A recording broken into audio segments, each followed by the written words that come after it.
this wick here, this premium wick. Now, why am I picking this one? This one's longer than this one. We go back one slide so you can see it. See, it's slightly higher than that one. That's why I'm annotating it, okay? But if we're down here in the intraday portion of the day, like here, and it's going to trade up higher, I don't want to just simply use this one when this is a lot more range. Well, not a lot more, but it's more range by contrast to this range. And they're right next to each other. So which one am I going to use if I'm going to be using any gradients on a wick? This one. It's the higher reaching one. So that's why this is being used here. You can see that the bodies are being respected of the low of that premium wick. And then the bodies are accumulating around here as well, inside of a fair value gap. Then it rallies up, it comes back down and touches the high of it, and then sends it in here. So there's an overlapping of these quadrants that need to be transposed into your lower time frame charts, like a 1 minute chart. Here's the part where you write down your notes, folks. If you see a quadrant or a PD array that has gradient levels in it too, if that is sitting right with a PD array, like a fair value gap, an order block, a breaker, it supercharges the likelihood that it's going to be very sensitive. And if you apply time, what time of day, what day of week, is it a macro time? It further increases the likelihood that it's going to be moving in what you would expect based on your analysis. All right, so here is the PD arrays. We have a bullish fair value gap, institutional order flow entry drill, where it goes in just a little bit, but fails to even go to halfway or consequent encroachment. We have a breakaway gap here, and then we have a bullish fair value gap with the institutional order flow entry drill again, once more, just trading in, but not hitting the consequent encroachment halfway point. Bullish fair value gap here, accumulates around the consequent encroachment level, hits the high of it here, sends price graining higher into the premium wick. Look at the price over here, 97,649.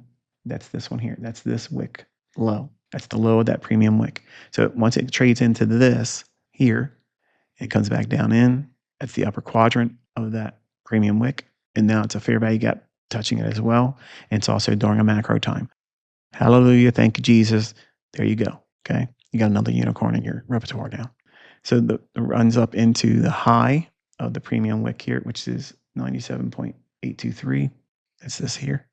And then we get into this premium wick. Okay. And the upper quadrant of that is 97,861. That's here. And then falls short of reaching the consequent encroachment, but leaves relative equal highs here. So here is the London open kill zone for euro. The market breaks lower after creating a fair value gap institutional order flow entry drill there during the London open kill zone. Trades lower, accumulates shorts around the consequent encroachment of the inversion fair value gap. You can see that here, that red line. Just check the chart over here at the price, and you'll see it's this area in here. So inside this daily range, price is now sitting right here at that moment, is yet to do any of this price action. But then we break away with this gap here. It's leaving a consolidation in consequent encroachment of a higher time frame PD array.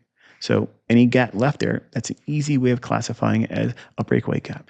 I just answered a lot of your questions. You guys asked me, how do you know about and annotating specific gaps and calling them breakaway gaps? This is one of those things right here. Okay, this is the stuff you're supposed to put in your journal. This is what you're supposed to write down. This is also what you're looking for all the time. When you go through your analysis, look for gaps that are inside consolidations or midpoints of higher time frame PD arrays.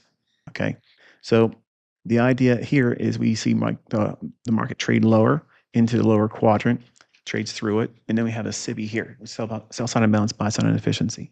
We have the institutional order flow entry drill, where it goes up and it fails to get to the midpoint, consequent encroachment of the fair value gap. Breaks lower, comes right back to the low of that inversion fair value gap. So we're trading right here at this price on the daily range, right there. Okay, and the market starts going lower, creates another fair value gap, respects the consequent encroachment, and then breaks lower once more.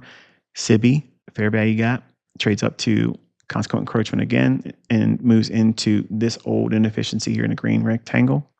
We trade down to the low of it twice, comes back to the high of it.